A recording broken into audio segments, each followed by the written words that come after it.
Skyrim, The Elder Scrolls V, a game that was released more than 8 years ago and offers many quests for the player to partake in.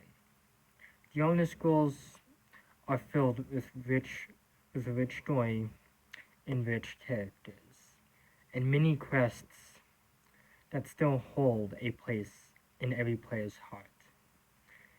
I am here today to count down my top 5 Skyrim quests and questlines. Starting off at number 5, we have the Civil War Crestline.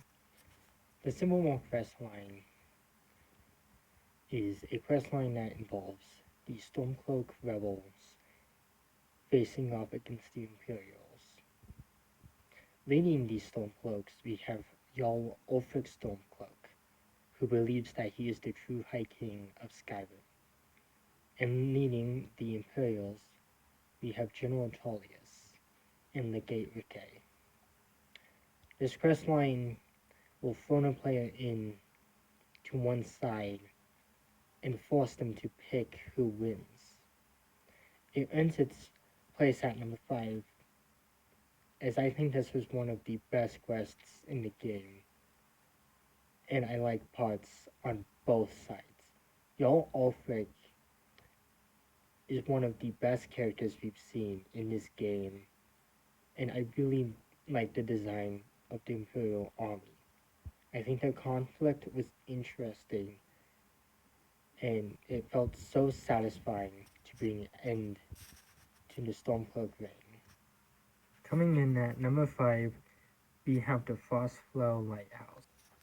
If there was one word to describe these things, it is creepy. You will face the chorus and the farmer in the Phosphor Lighthouse. The quest for that one will have the player find out what happened to the family who lived there.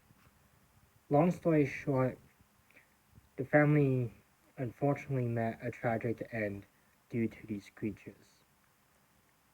Now you can find one of the remains and give them a decent burial that would be a lot better than being inside a chorus forever.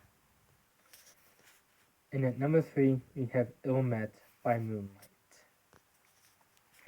Falkreath is one of the most beautiful towns in the game. Unfortunately, it has been plagued by recent unfortunate events.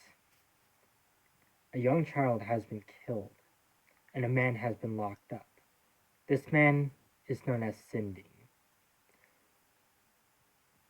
And you can talk to Sinding and watch him escape from the jail. After that, you will be forced to kill the great beast and be contacted by Hircine, Daedric god of the hunt. Then he'll give you a choice: kill Sinding or kill the hunters. Whether or not you choose to spare him or kill the hunters is entirely up to you and will change the rest of the quest. This is one of the best quests in the game, in my opinion. I really enjoyed playing through this one, and I cannot wait to see what they do with the werewolves in Elder Scrolls 6. And at number 2, we have Laid to Rest. Tragedy strikes again, but now in Morfall.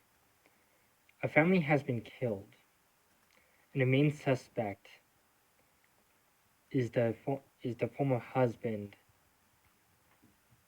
who is now in love with a woman known as Alba. The player is tasked to find out what happened to his family. The player, of course, will eventually find out that Morthal is being watched by vampires, and will then have the mission to deal with the Vampire Lord. This is a really sad quest, is, sure, people in Skyrim die all the time, but this time it was a child.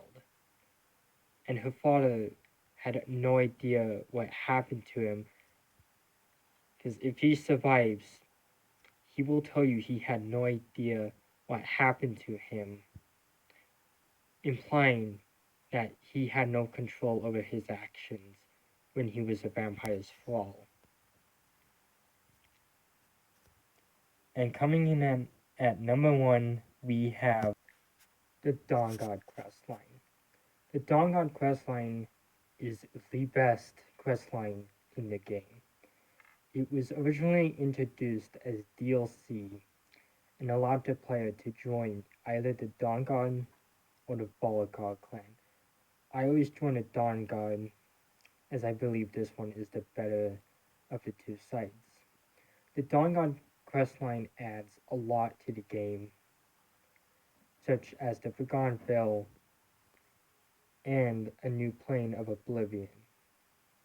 It also has other side quests that the player can partake in, such as hunting down vampires for Gunmar and Izran, helping Serene improve the crossbow, or helping Florentius rescue people who the Dragonborn has been close with. The Dogon DLC also adds a few more quests in the game, and weapons and armor too, and it rightfully earns its place at number 1. There are many other quests I wish to introduce in this video too, and I'll do a few honorable mentions real quick. The Wolf Queen quest was one of the better ones in this game. The Mind of Madness, Missing in Action, the main quest line, and several of the miscellaneous quests were pretty fun. I enjoyed my playthrough of Skyrim.